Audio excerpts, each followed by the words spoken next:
So, thank you for coming tonight on this very warm evening.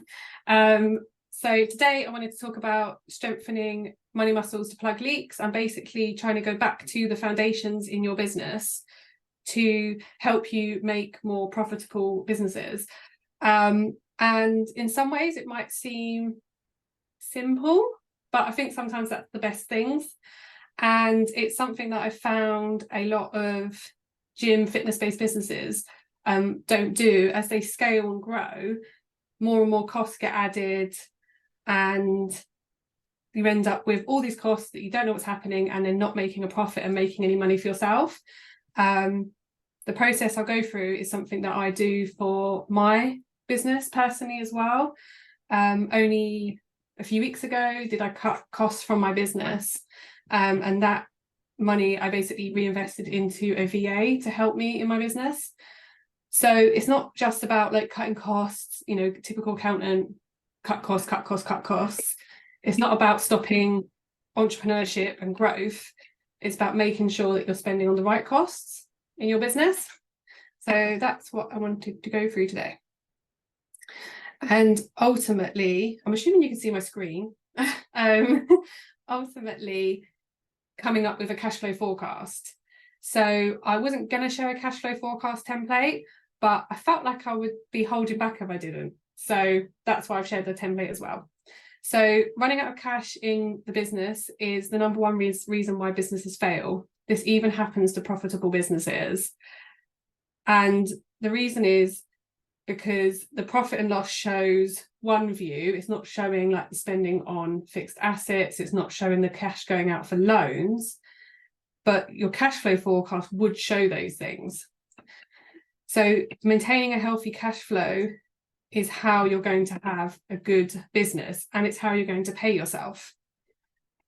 So what is a cash flow forecast? Effectively, it is just a spreadsheet, or there is software you can use that connects into accounting software that shows the ins and outs of your business. So it shows all the income coming into your business, and then it shows all the cash going out of your business.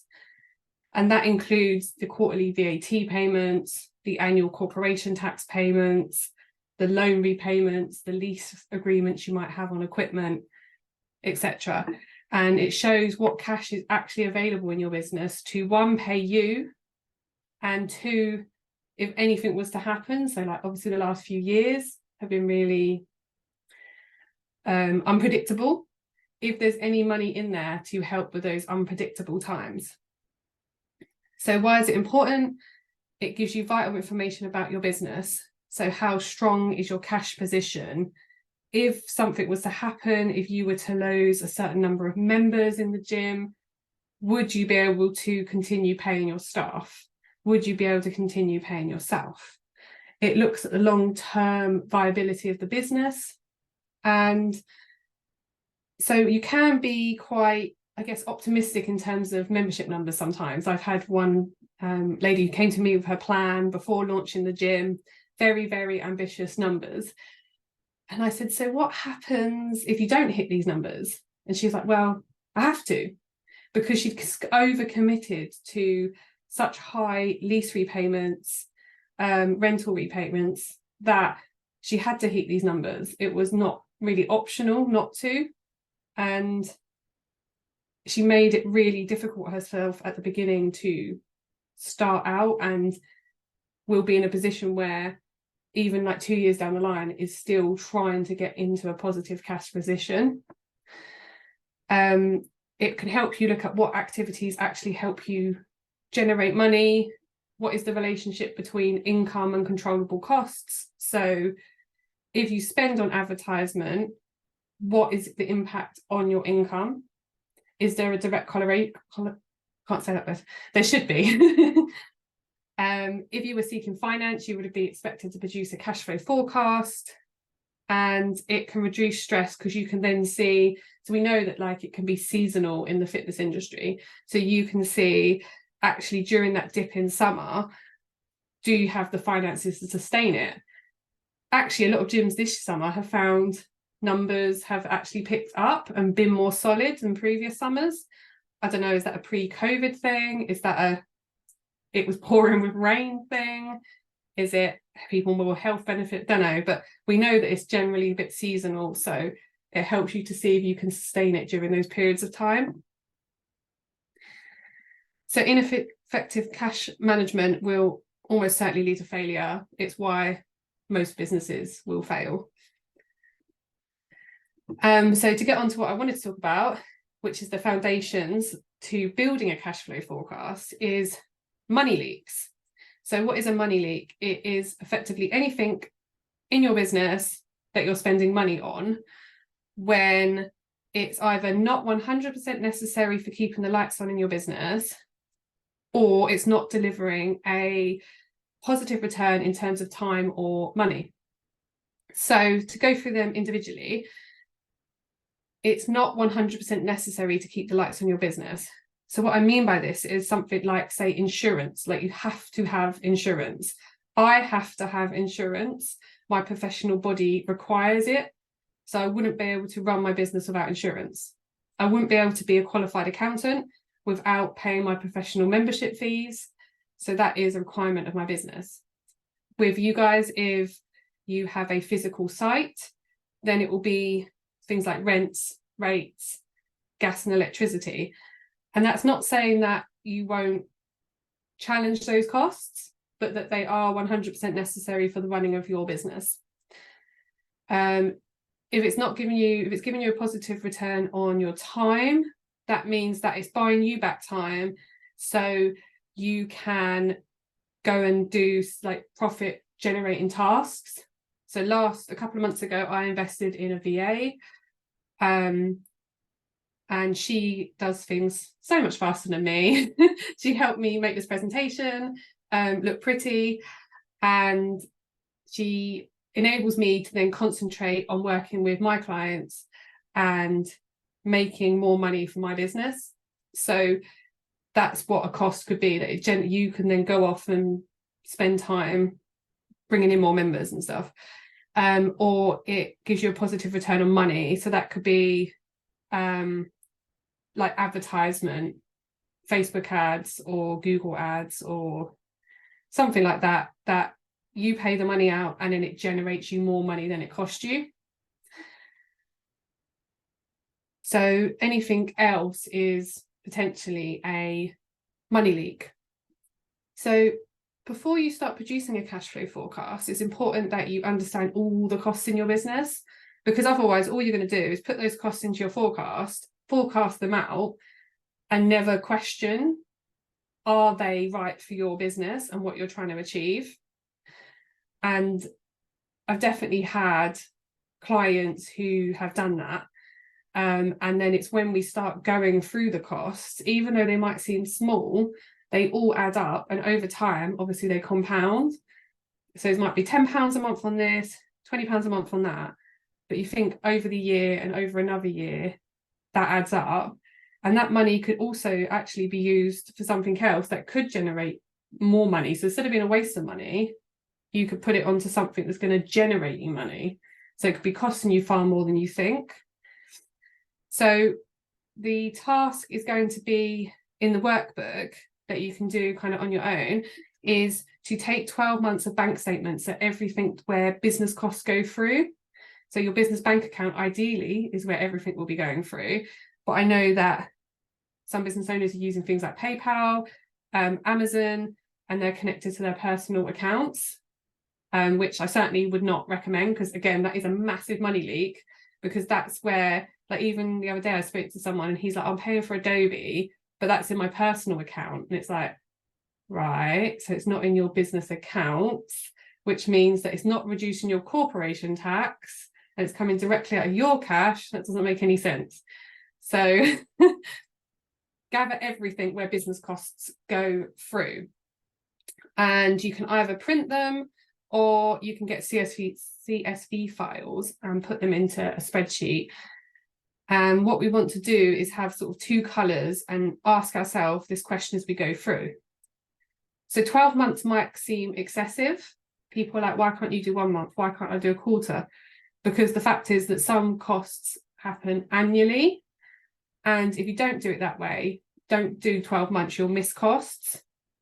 But equally, asking that question 12 times to a monthly cost is a good thing, because then you're going to really question, is this cost right for me and my business?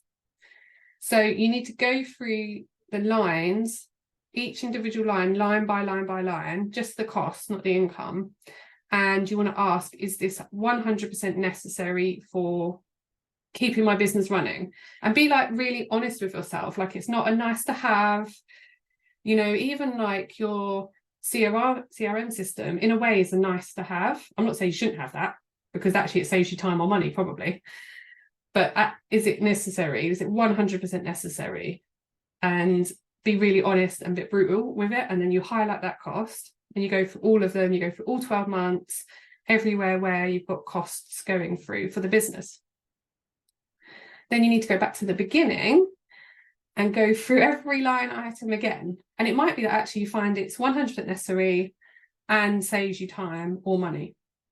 And then you want to ask, when you go through it again, you want to ask, is this saving me?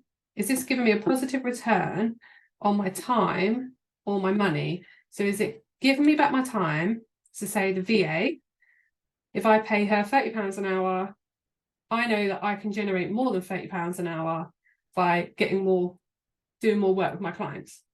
So she is generating me time, which then generates me money. Or is it making you money? So it is investing in ads or something like that. I go with ads because it's an easy one. Is that giving you a positive return on your spend? It might be that actually ads aren't working for you at the moment, or you need to invest a little bit more to get some better ads or get someone to help you with the ads. But it's about questioning every single cost. And when I've done this with clients, we've found things like, say, one of my big gyms, they were still paying for Zoom and Netflix from like the COVID time when they were running Zoom classes and stuff. But actually they're fully back. They run a fully 100% like on-site gym now. They don't have any online stuff. That's not what they want to do. So they were still paying for these things post-COVID. And I think Zoom was like £15 a month and Netflix was 16, something like that. But that's money that they're paying to someone else that's stopping them taking money out of the business. So we cut those costs out of the business. Another one we went through, it was like, is it Trello? They use Canva, Microsoft, and moved them to annual payments because, one, they were getting fed up with having to find the receipts for bookkeeping for me. I charge based on transaction levels. So one, they can save on bookkeeping costs. Two, they can save themselves time on the number of receipts they had to find. And three, all these platforms offer lower prices for annual repayments rather than monthly payments. So they could save themselves time and money that way. I think the biggest thing we found is one of my gyms, he came over to me to do his own accounts.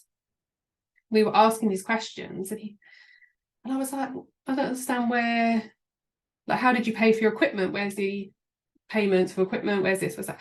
It turns out he'd paid for them himself. He'd taken out personal loans, paid for the equipment himself, and had never accounted for them in the company accounts. So he's in a position where it looks like he owes the company money, when in fact he's purchased all this equipment personally, and he's never ever accounted for it in the accounts. So actually the business owed him money rather than him owing the business money. And by going through these things and thinking, right, where are the costs? Let's analyze all the costs. Let's check this, let's check that. It came out that the business owed him money. And so what that meant was, one, the accounts were wrong from where he'd done them. So the corporation tax was wrong. But two, he could take money out of the business tax-free rather than being charged through payroll and dividends. So it started off as like a really simple task, like analysing the costs and the blah, blah, blah. And then it turned into something so much bigger. And hopefully that's not going to happen to you guys, because, you know, hopefully the accounts are done right and you're accounting for everything. But even like I said the other day, I said to a client and he was like, oh, I pay for Adobe myself. And it's like, okay, how long have you done that for? He's like, 3 years.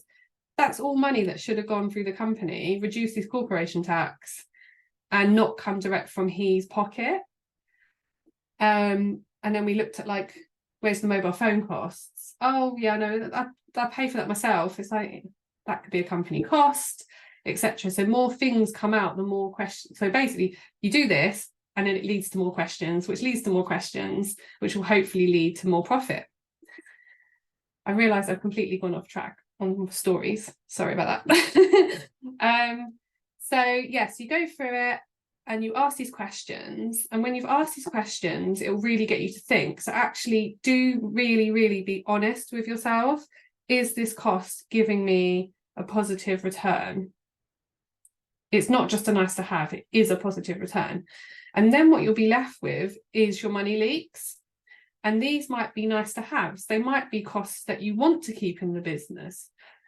But it's about consciously asking yourself, is this cost what I want to be spending my money on? Or would I rather be extracting that money from the business and spending it on myself, or something else in the business that's going to actually generate more money for the business?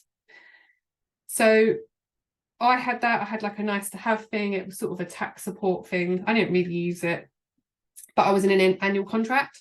So what I did is I put the date in my calendar for when I was allowed to cancel. And when I cancelled that, I basically shifted the money onto my VA and started paying for my VA that way. So it didn't cost me much more money to get support in my business. And she has helped me immensely, rather than what I was paying money on wasn't really benefiting my business at all. So yeah, it was nice to have. It was kind of a fallback if I really needed it, but actually I know other tax specialists I can go to if I need specific specialist help. So that was a nice to have that actually was just costing me money, that money that I could have taken out and used to put towards a holiday or something else personally. So it's not about saying you can't spend that, it's about just consciously questioning it. So you're not just allowing these costs to build up in your business. I spoke to a service-based business and they basically just accumulated loads of software along the way, and then actually realized that some of the things were duplicating. And therefore, when they'd done this task, they were able to reduce the costs in their business, because it's like, well, actually, that software does that as well, so why am I paying for both? And then what you can do after that is start questioning each cost. So say I said like gas and electricity is essential in your business. Well, is there a way that you can reduce it? Because we all know that it's like ridiculous at the moment how much businesses are paying for gas and electricity. One of my gyms, I think, he was quoted like 1,000% increase. It's absolutely insane. I think he's agreed on a 400% increase in costs, which is still absolutely ridiculous. But can you get a new quote? Can you join the independent gyms kind of collective bargaining, the right word? Join their scheme where they're kind of coming together to get a better rate. I think it's at least a few pence a kilowatt lower than other quotes. So can you do that? Insurance, can you go out there and get more quotes for insurance and reduce your costs? I know in my business, I went to Direct Line, who I usually go to, and what they wanted to charge me my insurance was absolutely ridiculous, because accountants insurance is like shot up since COVID. And I went with Policy B in the end. But just by asking around, I was able to save like £300 in my business. And are there any other costs you can look at? So Go Cardless have obviously putting their fees up, or they're looking at fees and moving people to different schemes. If you're with a provider such as Club Right, could you go on Club Right Pay? Some people I know are moving to Stripe. Those Stripes are quite pricey. So it's just questioning every cost and making sure that the benefit you're getting out of it is worth it. So yeah, that's basically what I was talking about. And then you can start a cash flow forecast. So I put a Excel template into the chat that you can use if you want to. And what we do is you take the final bank balance. So you take your bank balance, say end of August, you can put that into the spreadsheet, and down the bottom is an income section, and you can enter. I'm not sure how best you'd like to enter it, but I've kind of done it how I see it. So it might be if you use a system such as Clubwrite, Clubwise, etc., you can put that balance along there. You might get cash in from other things that don't go through those systems. You might have PT rental. Put all those at the bottom against the months, and then it will pull it up to the top into the income line. And then you can now use your knowledge of all the costs in your business to start pulling the cash forecast together. And that would include everything in your business, everything that you spend money out on. And don't forget things such as PAYE, pension, VAT, corporation tax, loan repayments, the rates. Don't forget that potentially it looks like at the moment the rates are going to go back up in April. There is a what do they call it, an autumn, I can't think what it's called, the thing that happens in November, like a budget, but it's not quite a budget. They might say something in there about the rates, but actually there's no rumours at the moment about that. And what you can do is you can put in your current, say, membership going out, and then once you've completed the spreadsheet, you can copy it into another tab, and then you can start playing with the numbers. So if you spend more on marketing, if you do a promotion, what will that do to your income numbers?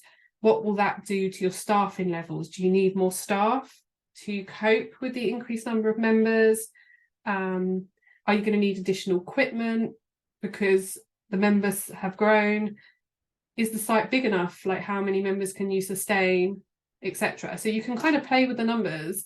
You can have like different scenarios, and that's where scenario planning comes in, where you can say this many members equals this many costs, this many members equals this many costs, and then you can compare. So what to include in the cash flow forecast, I've just listed loads here, but obviously you might have other costs that go through your business, but these are kind of the main ones that I see, though I am missing stock, it looks like. So stock is a good one to make sure you're including in the cash flow forecast, because that can hold a lot of your cash. If it's not fast moving, if you're not selling loads in the gym, it can mean that you're holding a lot of money in stock. And when I started working with one of my clients, they'd never done a stock count. And so we started doing stock count because it's really good for the accounts, blah, blah, blah, and just like good for business. And she actually found out that members were stealing from her. So they were just opening the fridge and taking and not paying. And later found out that a member of staff had been stealing from her. Someone that she had completely trusted in the business had been stealing stock from her. And so these processes aren't meant to like be catching people out necessarily, but they do help with having good controls in the business. And so, as you can see, like one thing leads to another, and that's why I find it hard not to rabbit on too much. I'll move on. So in the workbook is you'll see like checklists for you to put your bank accounts and what expenses there are. And you can start to think about ways that you can improve the cash forecast. So one is cutting costs. Others is getting comparisons, so like comparing insurance. And the other way is obviously income. So this masterclass doesn't go into income, but in my program that I'm launching, we do look at revenue streams, because in the gym industry, there could be like lots of revenue streams, but actually sometimes they're not profitable and they're not worth doing. So is it worth having the stock, or actually could you use that site, that area, to rent to, say, a beautician or a physio and be earning quite easy rental money? So it's worth thinking about what other ways can you improve your cash forecast. Is it getting more members in? Is it increasing pricing?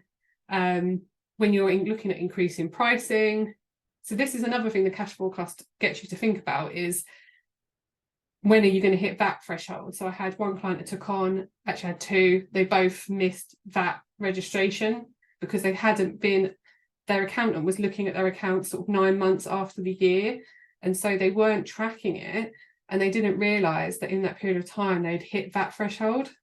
And so we had to go to HMRC, and luckily they didn't issue any penalties, kind of saying, oh, missed VAT threshold, sorry, can we register now? But by doing a cash forecast, you're going to be seeing those numbers. And if you do it over 12 months and like rolling, you'll be tracking that number, you'll be seeing it regularly, and you won't miss VAT threshold, or you won't miss when you've got to go from flat rate to standard rated VAT. So there's lots of reasons why doing a cash forecast will really help you be in control of your business. So I'm going to let you ask questions afterwards, but you might not want that kind of recorded. So what I'm going to do is tell you all about my program. Then